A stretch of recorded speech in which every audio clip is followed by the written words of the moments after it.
Alors dis-moi Abel, là tu vas exposer à Compiègne, Ouais, dans une église, ouais. euh, et tu comptes exposer du coup des gravures et des peintures. Alors, je vais exposer avec un sculpteur qui pratique aussi, un sculpteur qui fait plutôt un travail sur le bronze et qui pratique aussi la gravure. Et justement, on trouvait ça intéressant qu'il y ait un rapport, qu'il y ait un lien entre nous deux par rapport à ça.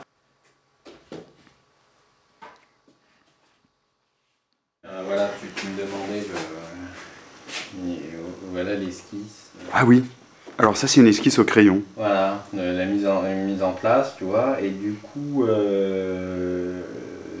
Ah il y a oui. des choses comme le gommage et tout ça qui m'ont permis de rebondir aussi dans la gravure. Ça, le personnage, c'est un personnage d'un gang à New York dans les années 20. Que j'ai remis dans ce paysage. Alors du coup, on ne sait plus si c'est un chasseur, si c'est un peintre. On pourrait l'assimiler à Cézanne aussi, avec le Absolument. chapeau, avec la tenue. Et j'aime bien qu'il y ait ce trouble. C'est étonnant la dimension du corps féminin, de cette, Ouais. beaucoup plus grand que que le personnage. Alors j'aime bien aussi les différences d'échelle des éléments narratifs par rapport à l'ensemble de la composition. Peu importe s'ils sont loin ou près aussi. Qu'il y a une sorte de va-et-vient avec le lointain et le premier plan. Et aussi une sorte de va-et-vient temporel. Là, les fesses de la fille sont en fait extraites d'un tableau de Boucher. Ah oui, Donc il y a ce rapport c'est quelque chose qui m'intéresse beaucoup, le rapport au temps dans la peinture en fait. Le regard qu'on peut avoir de nos jours sur quelque chose d'ancien ou de présent. Mais en même temps, c'est pas du tout anachronique, puisque moi, quand je vais dans un musée, je vois les tableaux avec mon regard d'aujourd'hui, et puis après, je vais aller dans la rue, tu vois une scène qui peut te rappeler un tableau ancien. Il y a quelque chose de très vivant dans ce rapport au temps, surtout dans un médium comme la peinture. En fait. Et les gravures répondent aussi au tableau par rapport au sujet, et c'est des moments, la gravure, où au niveau de la création de l'image, au niveau du geste, c'est un geste qui est beaucoup plus lent. Et ce qui m'intéresse, c'est l'histoire de la rapidité dans la peinture à l'huile et justement du temps plus long dans la gravure.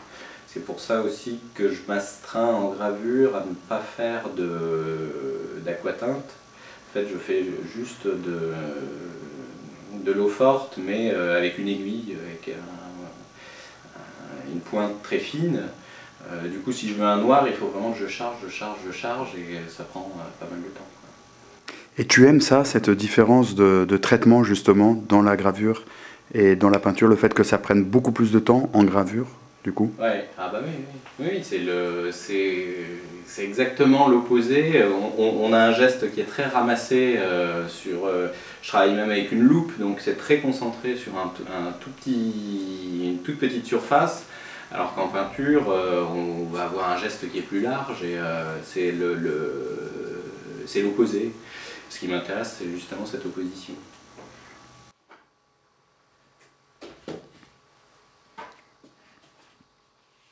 Je vais te montrer le grand format. On va commencer par ça. Au départ, je suis parti du paysage et j'avais envie d'inclure ce rapport à l'archéologie avec le mammouth. Ce qui m'intéresse aussi, c'est tout le côté poétique et fantasmatique de la science au XIXe siècle, au XVIIIe siècle, où il y a quelque chose aussi, il y a un grand rapport à l'image. était très intéressé par l'esthétique des pièces de fouille et tout ça. Et j'avais envie de travailler là-dessus. Après, alors, si tu veux, il y a des éléments qui sont venus se greffer. C'est pour ça que quand je te parle de hasard, en accompagnant ma fille à l'école, ou c'était mon fils à l'époque, en accompagnant mon fils à l'école, devant l'école, il y avait une installation avec une table et une chaise sortie d'un incendie, avec un tapis posé sur la table. Et tout était cramé, c'est toute cette partie-là. Du coup, j'ai pris une photo dessus et quand je suis rentré à l'atelier, je me suis aperçu qu'il y avait un rapport entre cette table et puis les tables qu'on trouve justement dans les chantiers de fouilles pour prendre des relevés. Et la vision de cette chose-là est venue à propos au moment où je faisais le tableau. Et c'est quelque chose d'assez récurrent dans ton travail, je crois, hein, Abel, le rapport aussi aux fouilles, à l'archéologie. Ouais. Bah, oui, l'archéologie, depuis gamin, je cherche des choses dans les vignes. Au départ, mon fantasme était d'être archéologue. Alors je retrouve ça finalement dans la peinture, parce que quand tu fais un tableau, tu pars avec une idée de départ. En tout cas, moi, j'aime pas du tout exécuter un tableau, savoir déjà comment il va être avant qu'il soit fini. Je pars avec une idée, et puis c'est aussi la peinture, ou la gravure d'ailleurs, ou le dessin, qui va me faire découvrir des choses. J'aime bien jouer sur cette notion de hasard. C'est-à-dire que le sujet de départ n'est qu'un prétexte au hasard. Même si j'ai une idée, on va dire, de scénario pour le tableau, ou de mise en place des choses, ça peut totalement basculer si en cours de route je trouve autre chose.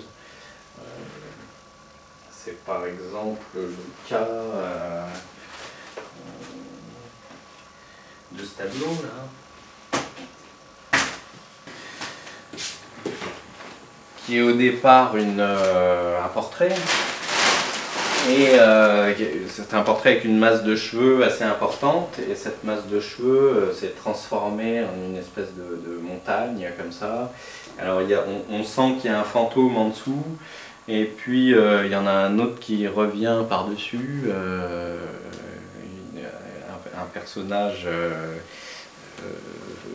lui aussi assez fantomatique, puisqu'il manque les jambes, et dans une pose justement un peu antique, et il y a un jeu de regard entre les deux personnages.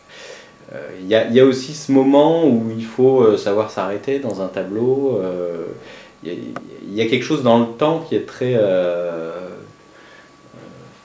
amusant. Celui-là, par exemple, je suis resté bloqué pendant un moment, et puis je suis revenu dessus, et j'ai réussi à le terminer. Donc elle a eu sa phase de stand-by ou de jachère, entre guillemets. Exactement. Ouais. Puis souvent, tu peux trouver une solution en faisant un autre tableau. Ouais. Tu vas faire un autre tableau et tu vas trouver la solution du tableau précédent. Il y a une espèce de va-et-vient là-dedans aussi. C'est aussi un tableau qui t'amène à un autre tableau. Là aussi, c'est ce côté, c'est une sorte d'aventure, à avancer de tableau en tableau par rapport à des choses que tu as découvertes. Il y a un petit côté recherche, on en revient à l'archéologie. Exactement, c'est ce que j'allais te dire.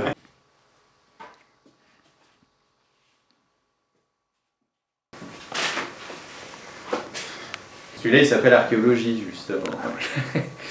Donc là, celui-là, c'est une sorte de chantier de fouille, mais je voulais pas que ce soit non plus totalement un chantier de fouille. Tu as cette espèce de bâche qui est en fait un bout de viande. Mais je voulais pas que les éléments soient forcément décrits. Je voulais qu'il y ait une réalité figurative dans ce qui est représenté, mais qui est un doute par rapport à ce que ça représente. Tu as cette notion aussi dans l'archéologie qui est un petit peu... justement, il y a cette idée de découverte de choses magnifiques, mais on ramasse beaucoup d'os aussi, et de choses moins... un petit peu plus lourdes au niveau du symbole.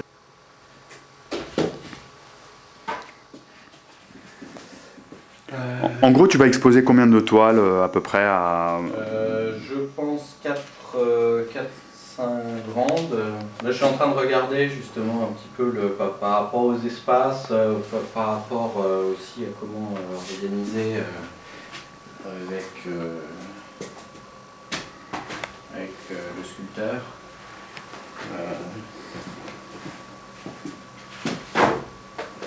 Bon, parce que c'est un lieu, une église, donc c'est pas forcément un lieu pour montrer de la peinture. Ceci dit, les peintures étaient montrées dans les églises autrefois, donc c'est en même temps totalement un lieu pour montrer de la peinture. D'autant plus que mes grands formats sont des formats où il y a pas mal de choses qui se passent, qui sont en rapport avec une mythologie personnelle. Donc je pense que ça peut assez bien coller. Quand j'ai fait cette série de tableaux, j'avais envie donc de composer un tableau avec une unité générale, mais de peindre en fait des éléments qui me faisaient plaisir à peindre.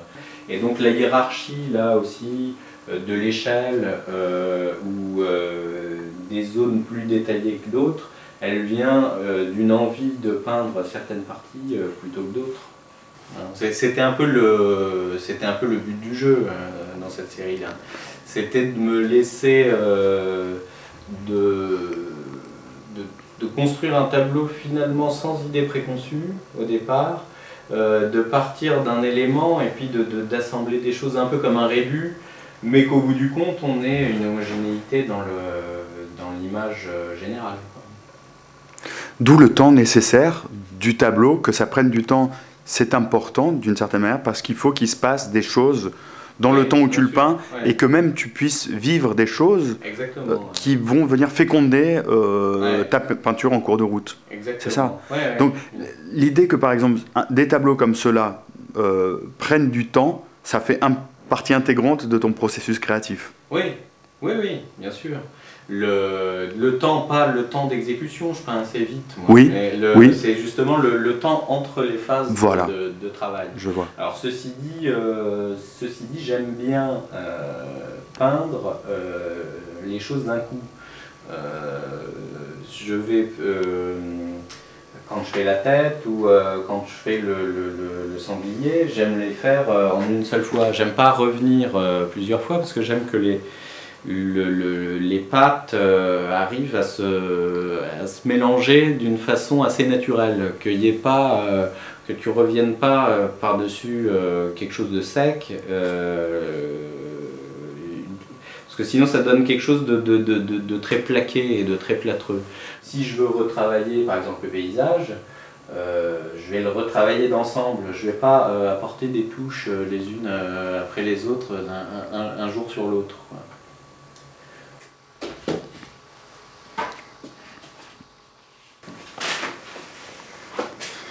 Ça s'appelle Partie de chasse en Bourgogne. C'est en rapport avec la Bourgogne puisque le paysage est un paysage bourguignon. La fille est une fille qui m'avait fait fantasmer dans un magazine érotique lorsque j'étais adolescent. La fille de gauche? Ouais, que j'ai retrouvée par la suite. La fille ou le magazine? Le magazine. La fille, je ne l'ai pas retrouvée, mais le magazine, je pense qu'il y a quand même un petit écart d'âge entre nous aussi. Mais ce qui est bien, c'est que dans le magazine, elle ne vieillit pas. Exactement. Ben voilà, c'est aussi le rapport au temps. Le temps s'arrête. il y a ce personnage dans un fauteuil qui est plus en rapport avec la peinture, puisqu'il est extrait d'une peinture de Jordaens. En fait, je me suis servi d'une peinture de Jordaens très librement. Hein. Je ne garantis pas qu'il ressemble exactement au personnage de Jordaens.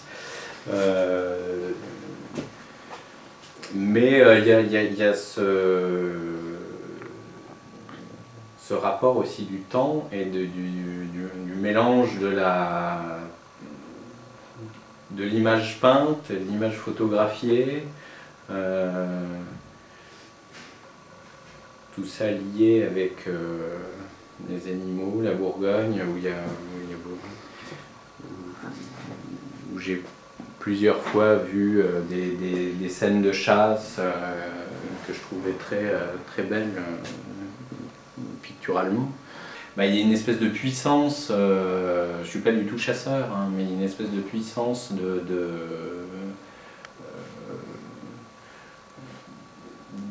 la cruauté comme ça, enfin, et de la crudité de la chair dans le paysage qui est assez impressionnante et qui est très picturale.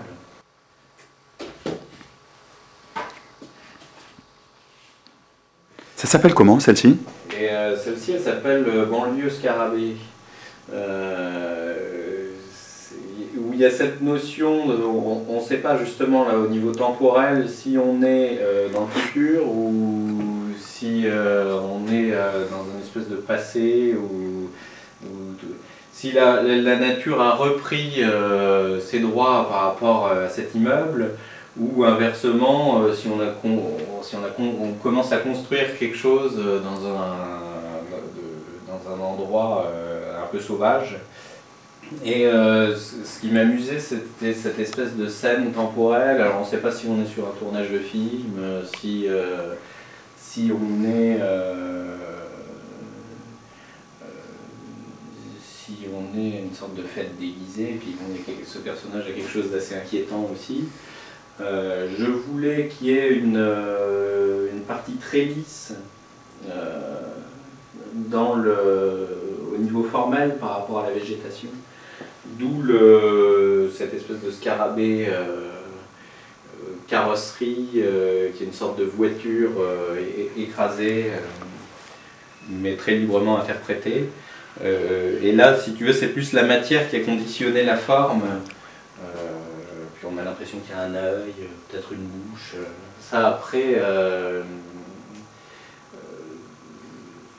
c'est un peu au spectateur de se faire l'histoire qui correspond à ça.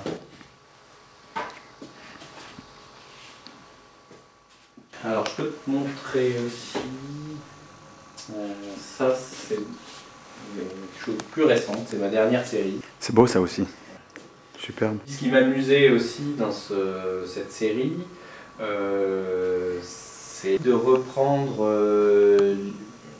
l'idée du nu dans le paysage où tu as un rapport. Souvent au 19e siècle, les peintres ont peint sur le motif les paysages, donc tu as quelque chose de très libre comme ça. Et puis ils ont peint les nus en atelier, et puis ils ont juxtaposé le nu d'atelier avec avec un paysage fait sur le motif. Et du coup, tu as cette espèce de trouble de deux choses qui ne vont pas ensemble, qui rajoutent du mystère à la peinture. Je veux dire, le paysage, le traitement que tu donnes au paysage laisse augurer de tout ce que te suscite cette nudité aussi d'une certaine manière. Oui. Non? Oui, il y a quelque chose un peu comme ça. Oui, je vois très bien ce que tu veux dire. Ouais. Oui, il y a une certaine érotisation du paysage aussi.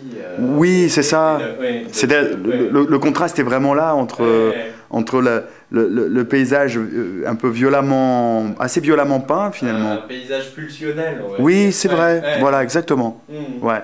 Mais qui devient pulsionnel du fait que cette nudité, de cette présence du féminine en l'occurrence,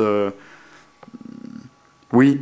Oui, je vois ce que tu veux dire. Ça exacerbe, je trouve, le côté pulsionnel de l'affaire. Bon, enfin, il est forcément toujours question de pulsion dans la peinture. Oui, c'est sûr. Tu disais des morceaux de peinture, des choses que tu as envie de peindre, c'est toujours lié à l'envie et, bien sûr. et au désir. Et puis,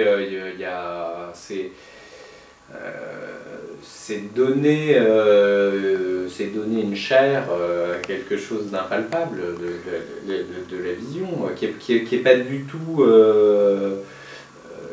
qui est pas du tout pareil, par exemple, que l'image filmée ou que l'image photographique, puisque tu donnes vraiment une chair, c'est-à-dire que tu donnes, il y a un épiderme qui se crée quand tu fais la peinture, donc oui, il y a ce côté-là. Ah oui, c'est intéressant, cet usage du mot chair. Ouais. Tu vois, moi j'allais dire, tu donnes une matérialité, mais c'est effectivement, il y a aussi l'idée de chair par l'épiderme. En plus, tu as une profondeur, c'est pas juste... dans la peinture, ce qui est très important, c'est ce qu'il y a en dessous de la dernière couche aussi. Quand je te parlais des fonds colorés tout à l'heure, les fonds colorés, par exemple, conditionnent totalement un tableau. Le fond coloré, ou on en parlait l'autre jour, quelque chose que tu as effacé, ou quelque chose sur lequel tu repeins, crée une densité. Et alors c'est presque... c'est dans cette partie-là que se crée une densité temporelle. Contrairement à une image filmée où on va avoir quelque chose qui se déplace comme ça, là c'est dans la profondeur que le temps s'imprime.